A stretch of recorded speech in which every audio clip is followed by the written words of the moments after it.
love, life, and lessons from the past. Only at Dear Mags FM with DJ Chin. Dear Mags FM, please hide my real name in my account. But this story is not mine. Itago niyo na lang ako sa pangalang Sorrow. At ang kwentong ibabahagi ko ay tungkol sa love story ng kaibigan ko. By the way, I'm a guy. Sorrow is the name. Nagsimula ang kwentong ito noong college days pa. Itago natin ang kaibigan kong ito sa pangalang Leon. Meron kaming magbabarkada na kung tawagin ay F4 daw. Kasi 4 kaming laging magkakasama na magbabarkada.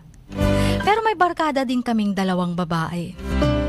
Kaso lang, dahil mag-best friend ang 2, may kanya-kanya din silang lakad. At madalas kaming mga lalaking 4. Ang F4 daw kuno ang laging magkakasama. Kung saan ang punta ng isa, dun din kaming 3. Kaming 4 lagi ang halos hindi na magkakahiwalay sa araw-araw kapag may school. Siyempre kapag mga lalaki, nagkakainuman, nag-aasaran, at madalas nagkukwentuhan ng mga chicks. At sa pagkukwento namin yon, napagkwentuhan namin ang mga classmates naming babae. Dan isang araw, birthday yon ng isa sa mga kaibigan namin, classmate din naming babae. Sa isang cafe, sinelebrate ang kanyang birthday. So halos sa mga classmates nandoon. Nakita ko si Leon na may kausap na babae.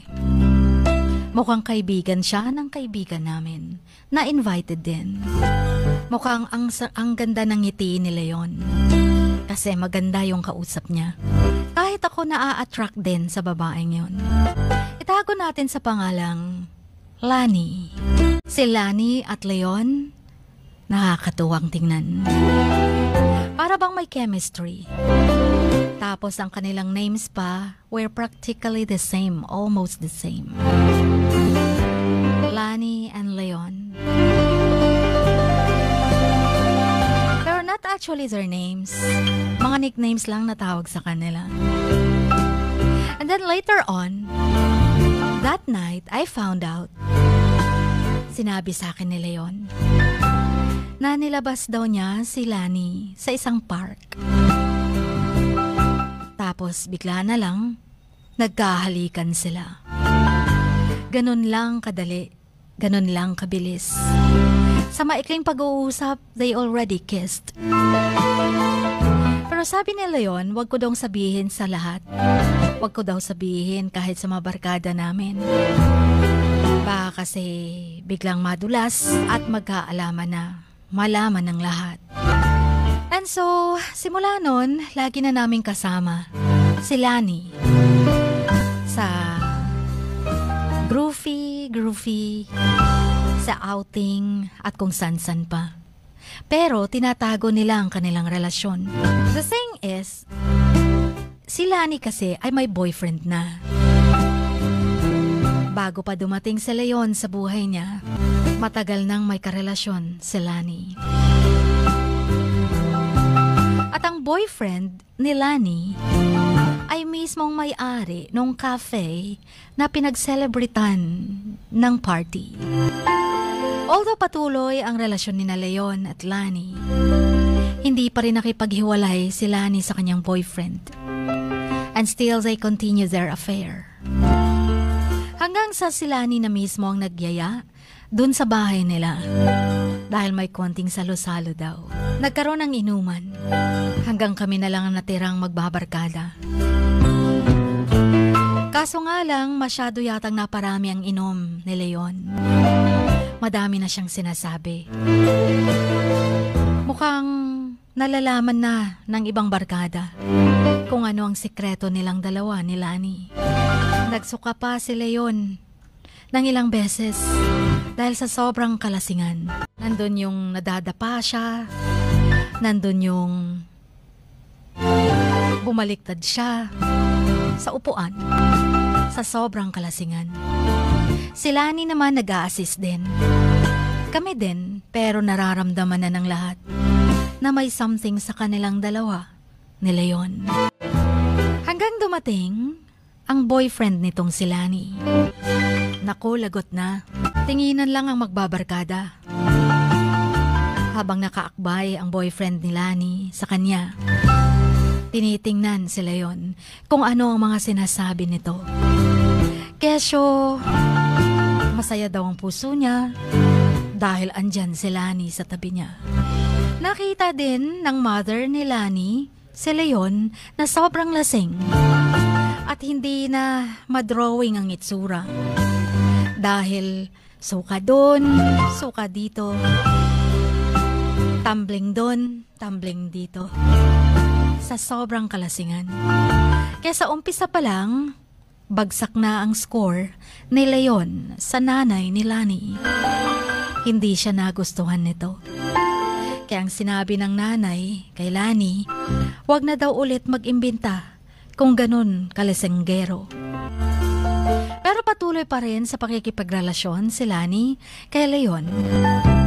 Pinagsabihan ko si Leon na baka kasi mabuko sila at matripan siya ng boyfriend mismo ni Lani. Pero hindi makabitaw-bitaw si Leon kasi mahal daw siya ni Lani. Nung umpisa daw, trip-trip lang daw niya. Pero natutunan niya ng mahalin si Lani. Ganon din daw si Lani sa kanya. So they continued their thing. Lani told Leon that she liked him. Gustong sumeryoso ni Leon sa kay Lani.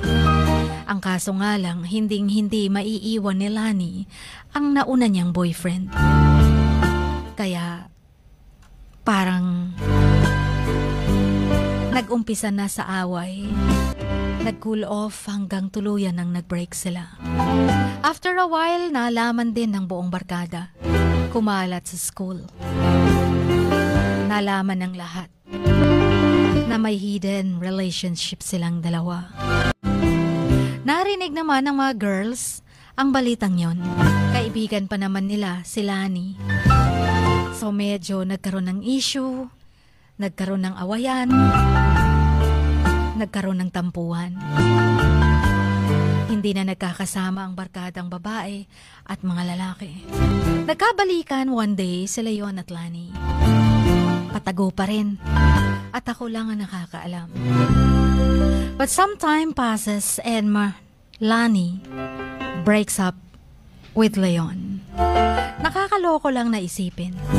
Dahil hinabol-habol pa ni Leon si Lani. Nakiusap, lumuhod sa bahay nila. Para lang makipagbalikan si Lani sa kanya. Kaso ang nanay nito ang humarap. Sa umpisa pa lang, bagsak na siya. Dahil nung naging lasing siya dun sa bahay ni Lani. Kitang-kita ng nanay nito kung paano pa siya nakatumbling. Nagsusuka. Pero pinili pa rin nila yon na habutin siya ng gabi. Hanggang dumating nga ang boyfriend na ni Lani. That night, nagkaroon ng commotion. Nagalit ang boyfriend ni Lani. Sinuntok si Leon. Inawat ni Lani, nagkagulo na. Tumawag pa ng barangay. Nagkaroon ng sigawan. At pinapili si Lani ng kanyang boyfriend kung sinong pipiliin sa kanilang dalawa. Laking tuwa ni Leon dahil nag-decide si Lani na si Leon ang pipiliin niya. And so eventually, nagkahiwalay sina Lani at ang kanyang boyfriend na sobrang tagal na pala. Pero isang araw, nagbiro si Lani. Biniro niya si Leon na buntis daw siya. Nagulat si Leon. Hindi niya alam ang gagawin. At ang tanging nasabi niya, sa akin ba yan? Sigurado ka akin yan. Nagulat si Lani. Kahit biro lang, sobra siyang na-disappoint. Pinili pa naman niya si Leon. Naakala niya ay mahal siya. Pero pinagdudahan din pala siya. To make the long story short, nagkahiwalay din sila. Their relationship didn't last long.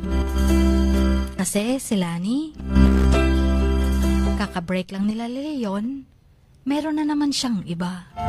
Nakatagpo na naman ang ibang lalaki na para daw talaga sa kanya na. Sobrang na-disappoint si Leon. Nalaman niyang nagbiro lang naman si Lani. Pero sabi ni Leon, nagbiro lang din naman daw siya. Mahal niya si Lani. Pero ano daw magagawa niya kung mabilis lang nang ka-move on si Lani at pinagpalit na siya agad. Fast forward, after a few months, tuluyang nabuntis nga talaga si Lani. At ikakasal na siya sa lalaking bago lang niyang nakilala at nakabuntis sa kanya. Pero makalipas ng 2 months, hindi na nagpakita ang lalaki. Wala nang ikakasal. Tumakas at hindi na madadala sa harap ng altar si Lani na buntis. The guy did not want to marry at the end and left Lani a single mother. Kaya sa huli, naging dalagang ina si Lani. Nagpaparamdam si Lani kay Leon. Pero naguguluhan si Leon. Mahal na mahal niya pa rin si Lani. Ang kaso nga lang, hindi pa siya handa na maging instant tatay. Anyway, may kaya naman si Lani. May pamilya na kayang isupport ang pangangailangan ng kanyang baby. Pero sana lang, makapag-decide ng maigi si Leon. Tama ba? Natanggapin niyang muli si Lani. Dahil kahit ako din na kaibigan niya, hindi alam kung anong i-advise sa kanya. Mahal na mahal niya at kitang-kita ko yun. Si Lani lang ang nasa puso niya. Gusto niyang balikan, kaso nga lang, may anak na siya. At hindi sa kanya. Anong dapat kong gawin? Anong dapat kong i-advise sa kaibigan kong to? Hanggang dito na lamang ang inyong Kamax, Sorrow.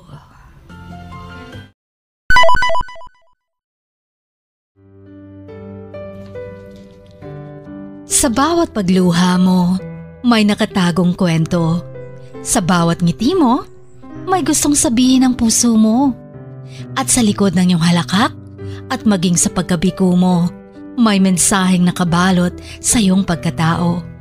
At ang tanging nais mo lamang ay mapakinggan ang mga ito ng buong mundo. Dear Max FM with DJ Chini. Life has got all those twists and turns. Stand up for what you believe in. What lies behind you and what lies in front of you pales in comparison to what lies inside of you. Dear Max FM with DJ Chini. Sabi nga nila, ang pagsusulat kapag masyado mong diniinan hanggang sa susunod na pahina ay nagmamarka. Katulad ng pagmamahal, kapag masyado mong ibinigay ang lahat, yung sakit na gawa ng nakaraan, dala pa rin hanggang kasalukuyan. Dear Max FM, you own your story and you are the author of your own book of life. Don't let others write your script, but let others hear your story and make them inspired. Kaya sumulat na, maging bahagi ng aming programa, Dear Max FM with DJ Chini, tuwing Lunes hanggang Biyernes, 1:00 hanggang 3:00 ng hapon sa Max News FM, Sock Sargent.